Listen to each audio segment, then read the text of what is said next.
I want to paint a picture for you. Byron was a senior in high school. He had about 3 months to graduation, and he had an opportunity to come across his plate. The opportunity was this. His school had set up something where if he did 120 hours of coursework and he finished that, then he would be able to sit for an exam. And it was pretty much guaranteed, if you can do the coursework online, you can pass the exam. So all he had to do was 120 hours. Who thinks 120 hours in 3 months is a lie? Who would say that's a lie? Okay. So that's all he had to do. And the guarantee was once he did it, he passed the exam. And once he passed the exam, he would graduate and get a job making $60,000 right out of high school and had the choice of 5 cities: Memphis, Nashville, Huntsville, Houston, or Miami.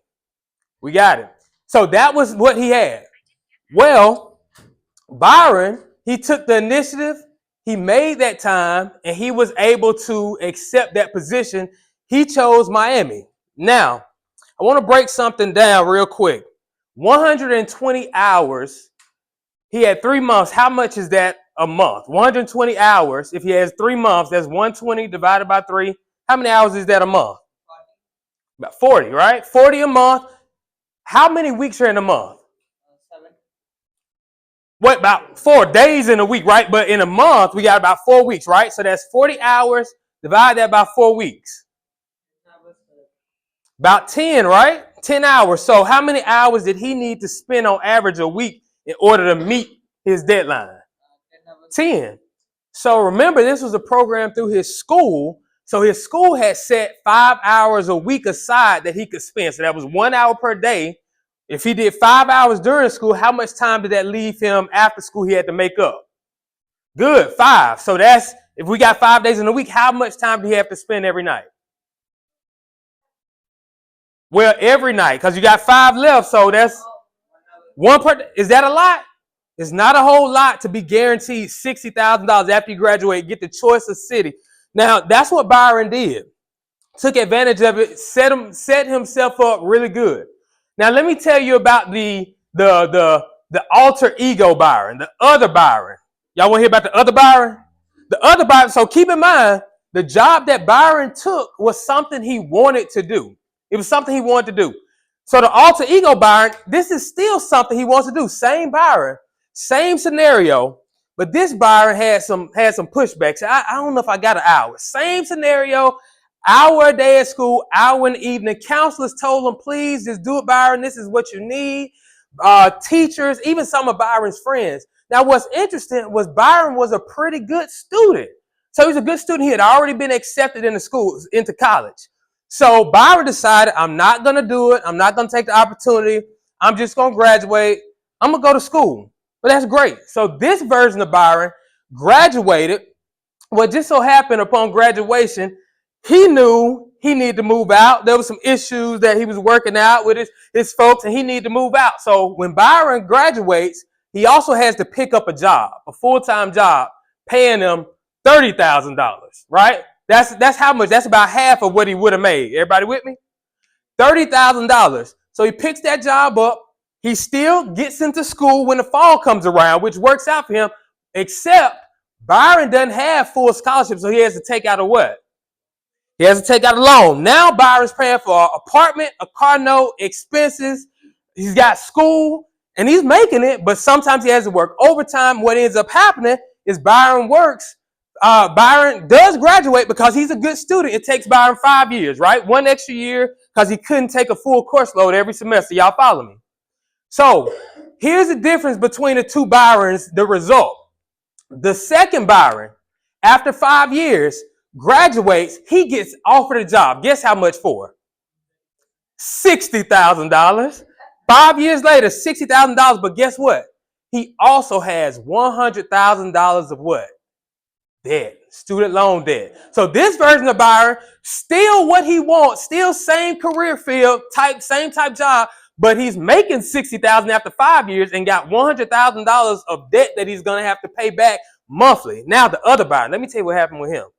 He chose to go to Miami, which is just what he wanted, which was cool. He had options. He made $60,000 in that 5 years.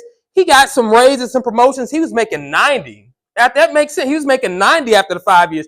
Not only that, because he made $60,000 right out of high school before he had so many expenses, he also was able to begin investing about $1,000 a month in a mutual fund. Everybody know what a mutual fund, at least heard of a mutual fund? Sometimes average maybe about 8% over the long term, 8 to 10% as far as your interest, what you earn on it. That would be after 5 years, $1,000 a month, he would have he had $75,000. So this version of Byron, making $90,000, has $75,000 that he can access at any time. Now watch this. If he was to keep on that road, say 15 more years, he would be about 38 years old. And if he was just investing that same thousand, keep in mind he makes more, so he can invest more probably. If he was investing that same amount, can anybody guess how much that would be in 15 years? It's not like outlandish, but it's good. Almost $600,000. Y'all follow me? Y'all follow me? $600,000. He's 38 years old. Can you imagine how much more? He was making $90,000 15 years before this. Now he's 38. This 15 years later, got at least $600,000 saved up in a mutual fund, making great money, way in the hundreds now. On the other hand, our other Byron now is kind of struggling. He pretty much graduated and is kind of living paycheck to paycheck, honestly. And now he doesn't have that much money to invest because he's paying off what? Student loan debts and all the other things. Y'all, a lot happens in 5 years. We would like to think, when we're here, we like to think, I'm planning out my life. This is going to happen. And we've had this perfect scenario, but life does happen. So he's probably got more expenses that have bogged him down. Here's the point. Time is of the essence. Time is of the essence. Y'all follow me? 1 hour a day was the difference in a Byron that was on his way to being a millionaire at 40, close, a millionaire, versus a Byron that's living paycheck to paycheck. Same good student, same career interests, not really bad decisions. Byron still went to college and did what he's supposed to do, but he missed the opportunity. Y'all follow me? Okay. My name is Derek Lovett. I am a career instructor, career prep instructor with ASU Aspire. I'm also a life coach and a speaker. This is my beautiful family, my wife, Ashley, my 3 daughters, Josiah, Ariel, and Ava. We're talking about time management today. As you can see, I know a little bit about managing time. I got a very busy family, a lot of activities, school, extracurricular activities, busy family. So today we're going to be talking about time management. But before we can talk about time, because when people tell you time is important, everybody knows that. Do you all agree? People talk about time management, like, yeah, it's important. People had the same conversations with me. Time was important, but I knew it was important, but I didn't understand what that meant about my life. I didn't understand what that meant about what I'm supposed to be doing. There was no sense of urgency. So before we can talk about time, we've got to talk about what is going to motivate you to use your time in a certain way. So we're going to start off by talking about vision. Can anybody tell me what they think vision is? What's your definition of vision? No right or wrong, right? What's vision?